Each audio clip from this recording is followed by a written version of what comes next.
Predicting the future is impossible. Even our greatest supercomputers can't tell you exactly what will happen next week, let alone what will happen 500 years from now. But what if I told you the Bible didn't just predict how the Messiah would arrive? It gave the exact, undeniable calendar date centuries before he was even born? To prove it, we have to look at the most staggering mathematical prophecy in history, Daniel chapter 9.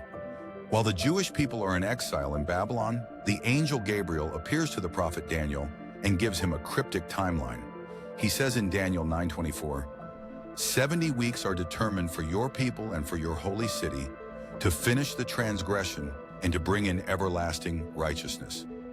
Now in English, a week means 7 days, but the original Hebrew word used here is shabuah. It doesn't mean days, it simply means a unit of 7. Just like a decade is a unit of 10 years, a shabuah is a unit of 7 years. Gabriel is telling Daniel that God has put a 490-year clock on human history. But then Gabriel gives him the exact trigger for when the clock starts and when it will pause. Daniel 9:25. Know therefore and understand that from the going forth of the command to restore and build Jerusalem until Messiah the Prince, there shall be 7 weeks and 62 weeks. Gabriel tells Daniel that the clock will stop ticking at exactly 69 of these sevens when the Messiah presents himself as king. But notice the strange math in verse 25.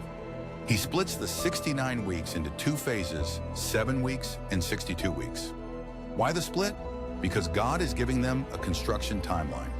The first 7 weeks, or 49 years, was the exact time it took to fully rebuild the shattered city of Jerusalem.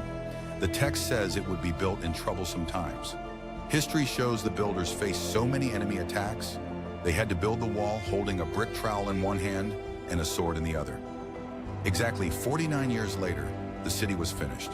The Old Testament era closed, and the clock immediately rolled into phase 2, the 62 weeks.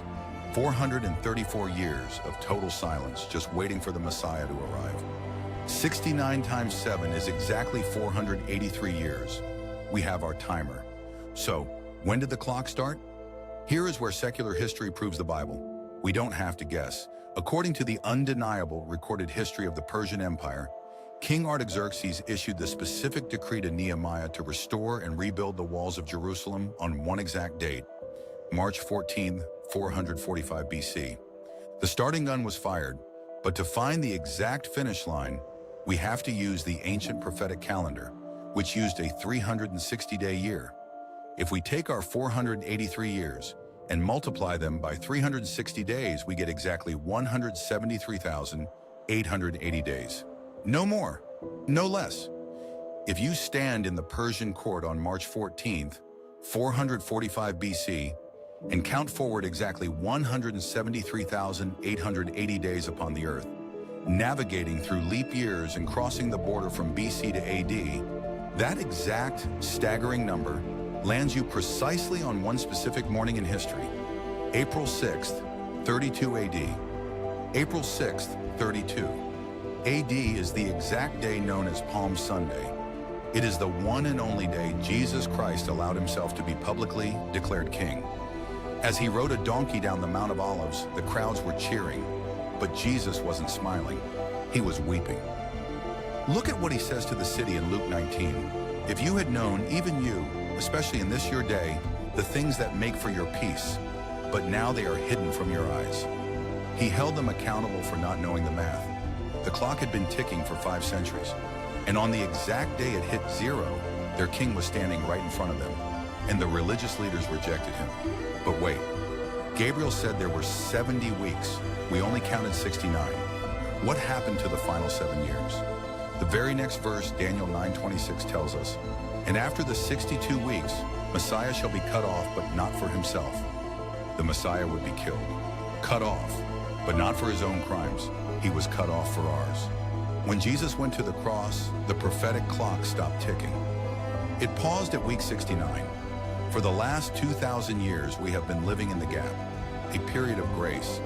But that final 77th week, a terrifying 7-year period the Bible calls the tribulation, is still coming. The clock will start again. Jesus stepped into history right on time. He allowed himself to be cut off to pay the penalty for your sin so that you don't have to face that final week alone. The math proves he is who he said he was. The only question is, will you trust him before the clock starts ticking again? If you are ready to stop reading the Bible like a fairy tale and start reading it like the ultimate historical blueprint, hit subscribe. We have a lot more evidence to uncover. This is Ancient Truth, Modern Light.